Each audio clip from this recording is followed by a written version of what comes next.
Hi hello welcome back. അപ്പോൾ നമ്മൾ കുറേ ദിവസമായിട്ട് ഡീറ്റെയിൽ ആയിട്ടുള്ള റെസിപ്പി വീഡിയോസ് ഒന്നും ചെയ്തിട്ടില്ല. പിന്നെ വന്നിട്ടുള്ളത് നല്ലൊരു അടിപൊളി ഈവനിങ് സ്നാക്കിൻ്റെ റെസിപ്പി ആയിട്ടാണ്. നല്ല സിമ്പിൾ റെസിപ്പിയാണ്. നമ്മുടെ വീട്ടിലുള്ള ഇൻഗ്രീഡിയൻസ് ഒക്കെ വെച്ചിട്ട് നല്ല ടേസ്റ്റി ആയിട്ട് നമുക്ക് റെഡിയാക്കി എടുക്കാൻ പറ്റും. ഗോതമ്പ് പൊടി വെച്ചിട്ടുള്ള ബോണ്ടഡ് റെസിപ്പിയാണ് കാണിക്കുന്നത്. അപ്പോൾ വീഡിയോ സ്കിപ്പ് ചെയ്യാതെ കാണാം. വീഡിയോയിലോട്ട് പോകുന്നതിന് മുന്നേ വീഡിയോ ഒന്ന് ലൈക്ക് ചെയ്തിട്ട് കാണാം. കൂടെ തന്നെ ചാനൽ സബ്സ്ക്രൈബ് ചെയ്യാത്തവരുണ്ടെങ്കിൽ ഒന്ന് സബ്സ്ക്രൈബ് ചെയ്യുക. അപ്പോൾ നമുക്ക് നേരെ റെസിപ്പിയിലോട്ട് പോവാം. ആദ്യം തന്നെ ഒരു ബൗളിലോട്ട് ഞാൻ 1.5 കപ്പ് ഗോതമ്പ് പൊടി ചേർത്ത് കൊടുക്കുന്നുണ്ട്. നമ്മുടെ ഇഷ്ടത്തിനനുസരിച്ച് നമുക്ക് അളവ് കൂട്ടുകയും കുറയ്ക്കുകയൊക്കെ ചെയ്യാം. ബാക്കിയുള്ള ഇൻഗ്രീഡിയൻസ് അതുപോലെ കുറച്ചെടുത്താൽ മതി. പിന്നെ ഇതിലോട്ട് ഒരു 2 ടേബിൾ സ്പൂൺ അരിപ്പൊടി ചേർത്ത് കൊടുക്കുന്നുണ്ട്. പിന്നെ വേണ്ടത് ഒരു 1/2 കപ്പ് തൈരാണ്. പിന്നെ നമുക്ക് ഇതിലോട്ട് വേണ്ടത് ഒരു ചെറിയ പീസ് ഇഞ്ചിയും പിന്നെ സവാള, പച്ചമുളക്, കറിവേപ്പില. അപ്പം ഞാനിവിടെ ചെറിയുള്ളിയാണ് എടുത്തിട്ടുള്ളത്. ഇതൊക്കെ ഞാൻ ചെറുതായിട്ട് കട്ട് ചെയ്തിട്ടാണ് ചേർത്തിട്ടുള്ളത്. കറിവേപ്പില പിന്നീട് ചേർത്തിട്ടുണ്ട്. അപ്പോൾ ഇത് ഇങ്ങനെ കട്ട് ചെയ്തിട്ട് ചേർക്കുന്നില്ലെങ്കിൽ ജസ്റ്റ് ഒന്ന് മിക്സിയുടെ ജാറിലിട്ടിട്ടൊന്ന് ക്രഷ് ചെയ്തിട്ടും ചേർത്ത് കൊടുക്കുക. അപ്പോൾ ഞാനിവിടെ പൊടി പൊടിയായിട്ട് അരിഞ്ഞിട്ടാണ് ചേർത്തിട്ടുള്ളത്. പിന്നെ ഒരു 1/2 ടീസ്പൂൺ ചെറിയ ജീരകവും കൂടി ചേർത്ത് കൊടുക്കുന്നുണ്ട്. അപ്പോൾ ഇതൊക്കെയാണ് നമുക്ക് ഇതിലോട്ട് വേണ്ട മെയിൻ ആയിട്ടുള്ള ഇൻഗ്രീഡിയൻസ്. ഇനി ഇതിലോട്ട് നമുക്ക് ആവശ്യത്തിനും കൂടി ഉപ്പും കൂടി ചേർത്ത് കൊടുക്കുന്നുണ്ട്.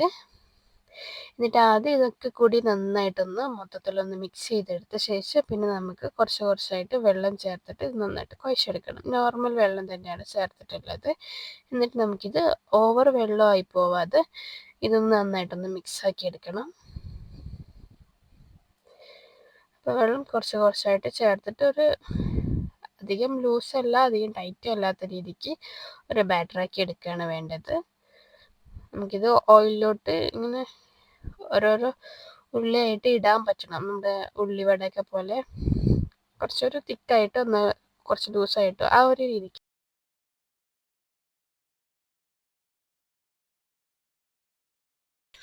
ഇതിലേക്ക് നമ്മൾ ഒരു ഇൻഗ്രീഡിയൻറ്റും കൂടി ചേർക്കാനുണ്ട്. ഒരു 1/4 ടീസ്പൂൺ ബേക്കിംഗ് സോഡയും കൂടി ചേർത്ത് കൊടുക്കുന്നുണ്ട്. എന്നിട്ട് നമുക്ക് ആവശ്യത്തിന് വെള്ളം ഒഴിച്ചിട്ട് ഇതുപോലെ ഈ ഒരു രീതിക്കാണ് നമുക്ക് ഈ ഒരു ബാറ്റർ റെഡിയാക്കി എടുക്കേണ്ടത്. നമ്മൾ കൈ വെച്ച് തന്നെയാണ് ഇത് ഓയിലോട്ട് ഇടുന്നത്. അപ്പോൾ ഇങ്ങനെ ഓയിലോട്ട് സ്പ്രെഡ് ആവാതെ ഒരു ബോൾസ് ആക്കിയിട്ട് കിടക്കണം.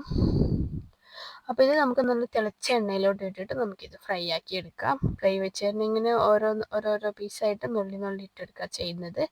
ഒരു മീഡിയം ലോ ഫ്ലെയിമിൽ ഇട്ടിട്ട് നമുക്കിത് തിരിച്ച് മറിച്ച് വിട്ടിട്ട് പുറം ഭാഗം ഒന്ന് ക്രിസ്പിയായി ഒന്ന് കളറൊക്കെ മാറി വരുന്നത് വരെ നമുക്കിത് കുക്ക് ചെയ്തെടുക്കാം.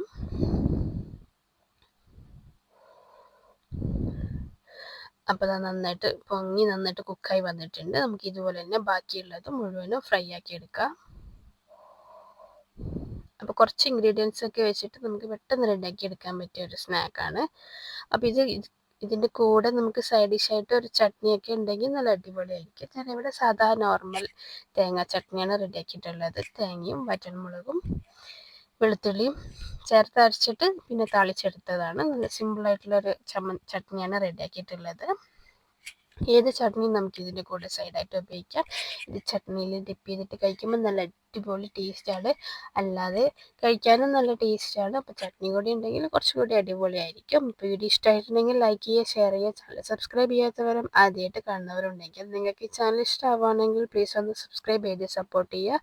അതുപോലെ തന്നെ ചാനലിൽ മുന്നേ ഇട്ടിട്ടുള്ള വീഡിയോസൊക്കെ ഒന്ന് കണ്ടു നോക്കുക.